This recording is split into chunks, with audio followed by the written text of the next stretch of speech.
These ain't glorified gang or prison stories, man. These is lived experiences. Welcome back to the Swang Glow Podcast Show, Do Rock Crip. It's an absolute pleasure, man, to be back here at this round table amongst my round table family. Salute to everybody for joining. Now, look, I wanted to swoop through the LBC. You feel me? Now, I had a viewer reach out to me, man, from North Long Beach, right? Shout out to you, bro. I don't know which hood specifically he was from, but he was asking me that I know anybody from North Long Beach. You feel me? And yeah, I know somebody from everywhere. You feel me? But I'm gonna get into that a little bit later on into the video. I'm not gonna be long. I'm not gonna, try to hold y'all up too long. But I do want to run this story by y'all of a very influential person from the city of Long Beach who happens to be from the east side, the Long Beach Insanes, to be more specific. And he go by the name of Big G Lotti. Right now, I came across Big G Lotti in 1995 in the Los Angeles County Jail Crip module, 323400 Baker Road. Right now, it was a number of insanes that was in the Crip module with me at that time. And but Lotti, G Lotti being the most influential one out of all of them that was in there, but he was right next door to the cell that we was in. We was in cell 8. G Lotti was in cell 9, right? Along with Seaway, Lil Seaway from Insane, Tomboy from Insane. I don't think Durter. I think Durter was in the cell next to them. But I know Baby Spoon from A. Trey Hoover was in there, and Baby Sleep from A. Trey Hoover was in there. You feel me? And then a couple of my homies ended up going in there. So it was Insanes, Hoovers, and Durocs in cell 9, right? However, before any of my homies ended up going inside that cell with G Lotti now, we had just got into the Crip module at this time, like I said, in 1995. So bam, it was only like 3 or 4 of us that went in the Crip module all together at the same time. We've told the story about that. However, when we get in there, the people, when we walking down the tier, like I tried to recreate for y'all through the stories that I've told about this day and different things that have taken place in there. I try to walk y'all through a picture of a scene that is almost movie like, but it was like real life for us. You feel me? But walking down the tier and getting hit up is dudes that's on they inside they cell, locked inside the cell, but on the bars you got the bars. So dudes is literally hanging outside the bars, banging on the, throwing their hood up. You know what I'm saying? Like, where you from? We getting banged on every cell we walk by up until we get to our cell, which was cell 8. Then after our cell, you had, probably 8 or 9 more cells further down the tier. So all of them, they screaming out the cell, banging on us. So bam, when we do get in there and get settled, a couple of people was able to get out and come to our cell and introduce themselves, like Big Evil from A. Trey Hoover. I always shout him out because he was one of the realest dudes in there from the dribble. You know what I mean? Big Evil, A. Trey Hoover, bam. He was one of the ones that came. And then several other people made it out their cell and came down, to our cell, introduced themselves, let us know where they was from. We let everybody know where we from, bam. And that's how it played out. The very next day, I believe Lotti was either going to court or coming back from court. And I remember this big ass dark skinned dude, right, standing in front of our cell, right? He had the bald head with the Mongolian. You know what I mean? For those of y'all that don't know what a Mongolian is, the Mongolian is like when somebody shave off all their hair on their head and leave one patch of hair at the back top part of your head, right? And they just grow out that one part. They grow that one part out as long as they can get it and shave off everything else bald, right? And a lot of dudes will grow that patch of hair out so long to where they can braid it up and all that, right? I've seen different people do different things with the Mongolians. So anyway, G Lotti had a Mongolian with the goatee, big old black dude, right? And I remember looking up and seeing him standing there, and he like, what's up with the Crips up in here, man? And introducing himself, letting us know, who he was and all that, right? Us hollering back at him, letting him know where we was from and who he was and all this and that formally. Bam. Like I said, he was next door. Of course, we was able to holler at the dudes that was next door to us, which was him and the people that I described that was in that cell with G Lotti. You had them on this side, then on the other side of us, you had the neighborhood Compton Crips, Hershey and them. You feel me? They was all in the other side, on the other side of us, in the cell next door to us. So bam. Anyway, so bam, we talked to Lotti for a minute, then he pushed on. You feel me? Now, how me and Lotti became even more cooler, you know, um, I think I described to y'all, about how we used to be in the Crip module playing with the Ouija board. I don't know if y'all know what a Ouija board is. To those of y'all that know, then you know.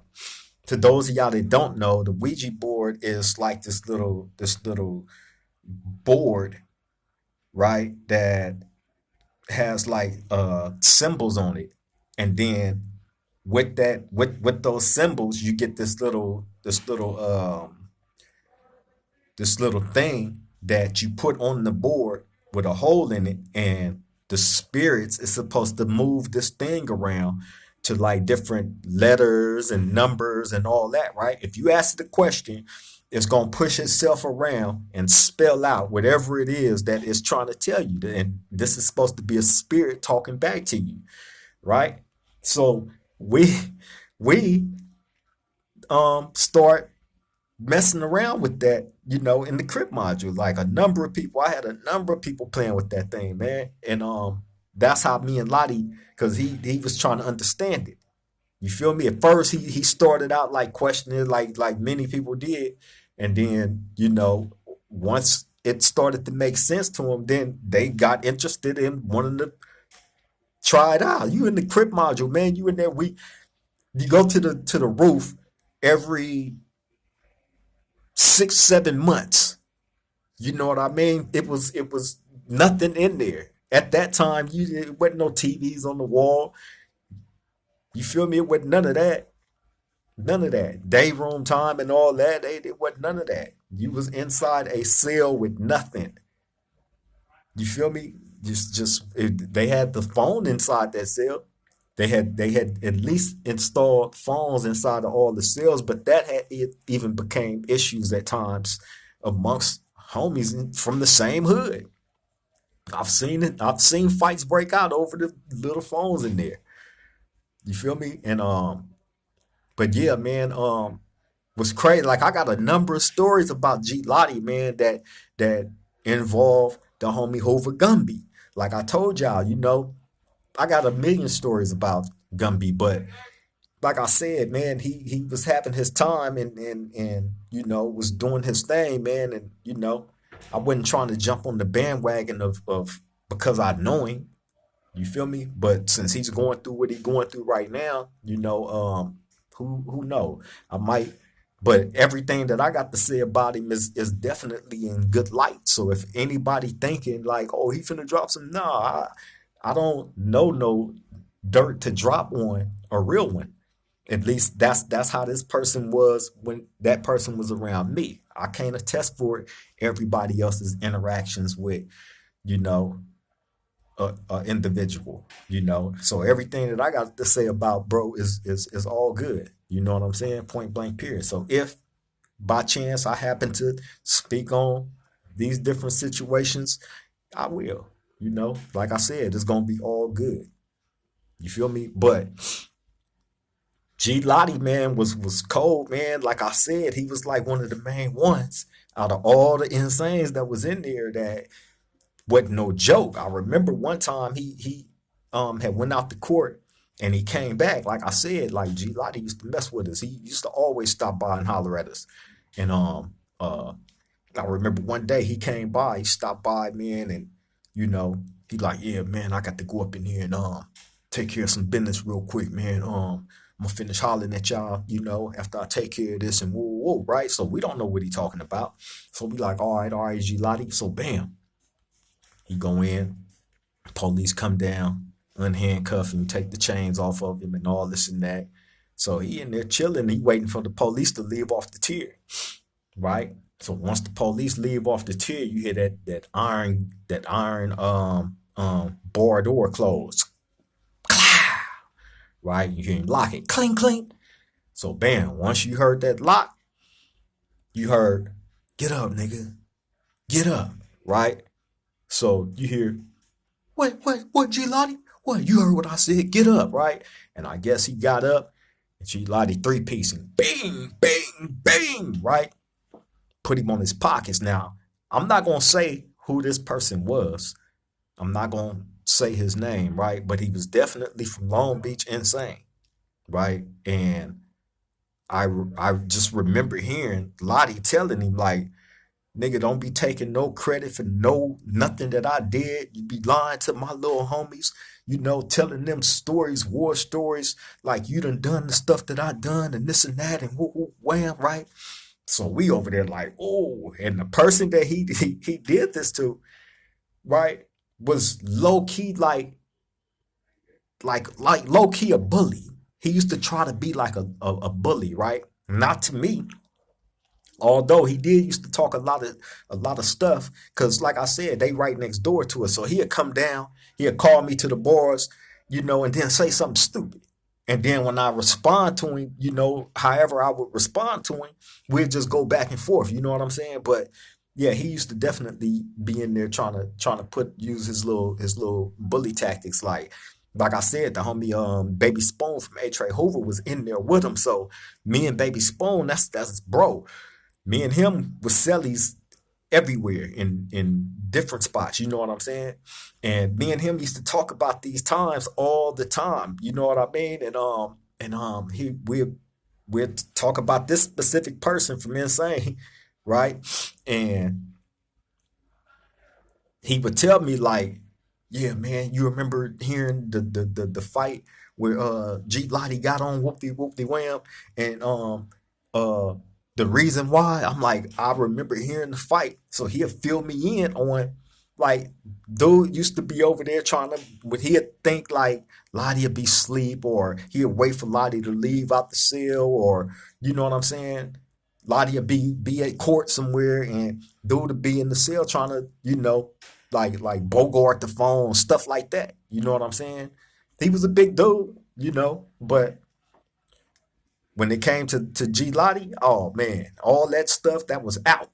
So we used to hear G Lotti over there on this dude all the time on his head. You know what I mean? Any single thing. And we'll just start laughing over there like Lotti over there on him. Right? Now we got a pleasure out of hearing Lotti get on him like that, because like I said, we used to trip on how he used to be over in that cell trying to act with, certain people. You know what I'm saying? So anyway, man, yeah, Lotti wasn't no joke. He went in there and put hands on this person, and made him bow down. Talked to him like a child while he did it. You know what I mean? And I just remember thinking like, damn, that's crazy, man. That this dude not knowing, like I knew that bro had like a lot of influence in his hood, but he used to like to listen to me and the homie rap, and used to try to set up different situations, for us to meet certain people, in the industry.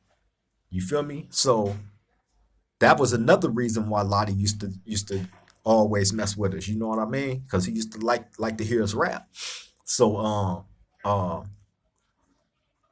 yeah, man, bro was solid though. You know what I mean? I remember Snoop breaking him off, sending him money. You know what I mean? Warren G, all of them was tapped in with him, all of them, and of course, everybody, used to always say how tight G Lotti and Trey D was, so they was definitely tapped in with each other during them times, and I just remember Lotti like, man, I'm gonna hook y'all up. Just keep rapping, keep writing them hard ass raps. I'm gonna hook y'all up. Like, man, all these dudes stay tapped in with me. You feel me? So yeah, that was definitely a real solid G homie from Long Beach Insane right there, man. You feel me? Like I done heard different little war stories, involving Lottie and the different things that I've heard. But I'm not surprised by because how his demeanor was, how he carried himself. You know what I'm saying? Bro was cool, but he didn't tolerate no busterism. Any sense of busterism in you, or you faking the funk or you putting extras on anything, he definitely, I've seen him do it with his own, you know. Like I told you, like bro, he went in there and mopped him up just for, I guess, going behind his back, lying to the younger dudes from their hood, basically taking credit for something that he didn't do that involved G Lotti. And then got back to G Lotti and he put arm and hammer down immediately. As soon as that police locked that door, as soon as you heard that door lock, I mean close and lock, clink clink, it was a wrap. He was up in there mopping the floor with old boy. You feel me? And dude was not like he had no win. Period. Like that was a real fast, clean, um, one-sided beating. You feel me? And then next thing you know, he come out black eyes. You know what I'm saying? Mad dog and everybody. Excuse me, mad dog and everybody while he walking down the tier. He mad with black eyes. You know, everybody looking at him. You got to take that walk of shame. You know how many people that had to take that walk of shame with black eyes? It's a number of people. I thankfully never had to take no walk of shame in the Crip module with black eyes. You feel me? But there has been many that, for one reason or another, man, that had to take that walk of shame, man. You feel me? And trust and believe, you had a lot of legendary names in there from everywhere, from every hood that you can imagine. I've named quite a few of them. You feel me? So it wasn't like it was just one group of people that was in there acting up, acting the fool. You got to remember, you had a lot of dudes, a lot of us at that time, man. We was in our early 20s. Some was 18, 19, wasn't even in their 20s yet. You feel me? Shit, I think at that time, Lottie probably in his late 20s, maybe early 30s at that time, if I'm not mistaken. He wasn't that old. He was young enough to punch shit out up in there like he did. Hey, for real. He ran that insane car, man, with an iron fist. Make no mistakes about it. You feel me? And all the ones that was in there, basically pretty much fell up under bro. I don't think nobody that was in there at that time would contest that. Who was in there that had more G status than Big G Lotti from Insane? Name one. You feel me? So yeah, man. And like I said, it was quite a few of them that was in there that ended up coming through there. Um, that had names, reputations, and all that from there, of course. But the main guy was G Lotti.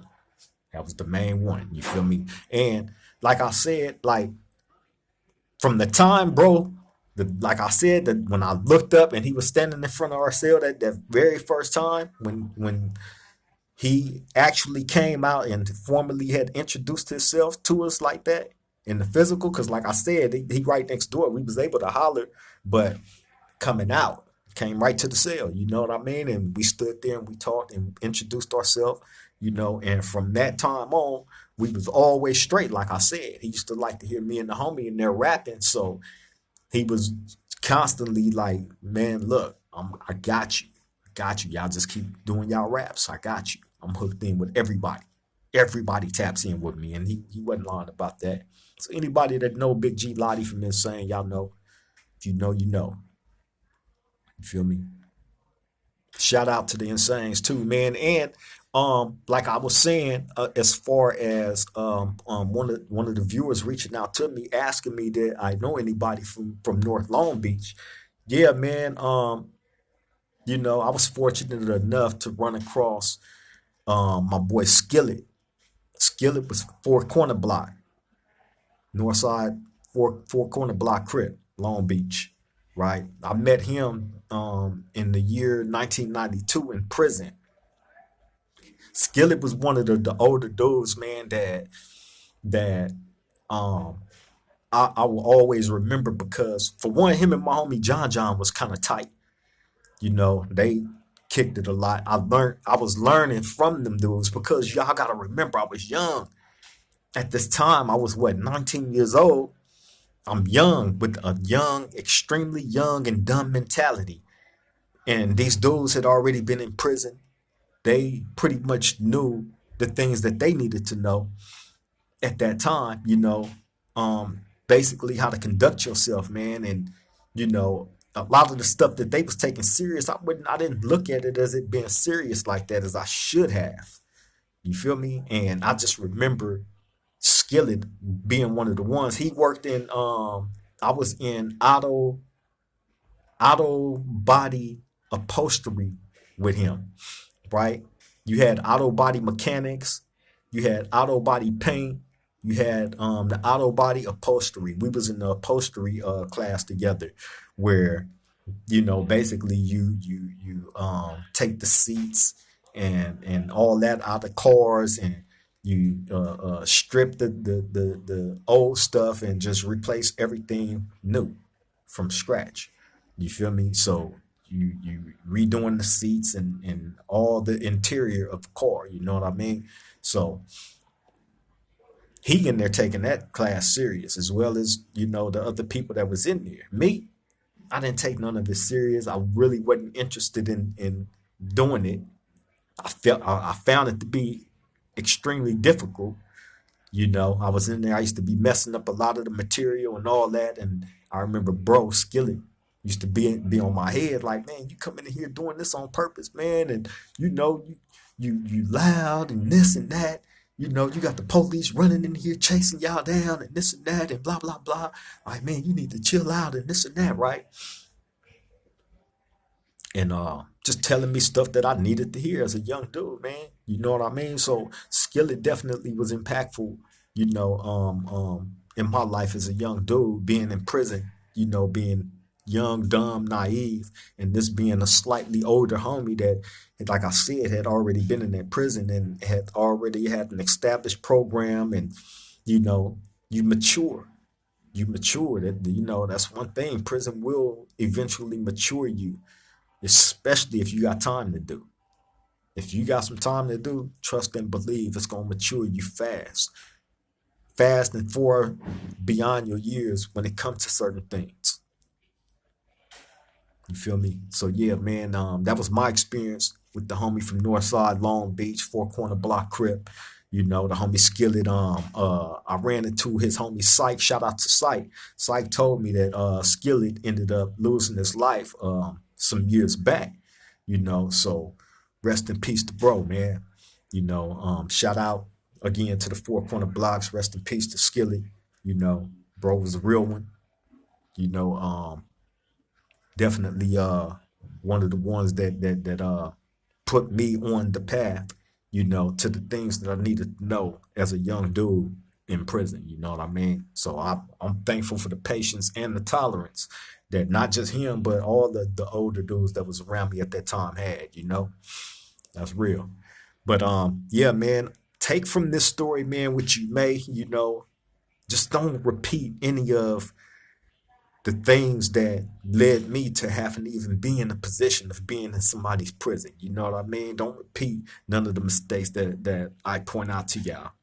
And if you find yourself being in somebody's prison, man, hey, keep in mind these stories that I tell you, the gems that you can find yourself in.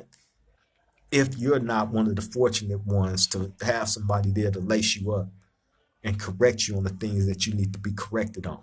You feel me? But yeah, on that note, I'm finna get up out of here. It's been a pleasure spinning the block out to the LBC, Long Beach. You know, shout out to the big homie G Lotti, Long Beach Insane, veteran, you know. Much love to everybody, man, for tapping in. I appreciate you all. Before I end this, please take this opportunity, if you haven't done so already, to subscribe, man, to the Swanglow podcast, Do Rock Creep. I would greatly appreciate that. Make sure you hit the like button, hit the notification button, so when we drop these videos, you'll be right there front and center. You won't miss a beat. I appreciate you all. Till the next time we meet at this round table, y'all take care and stay safe. I love all y'all. Triple gang.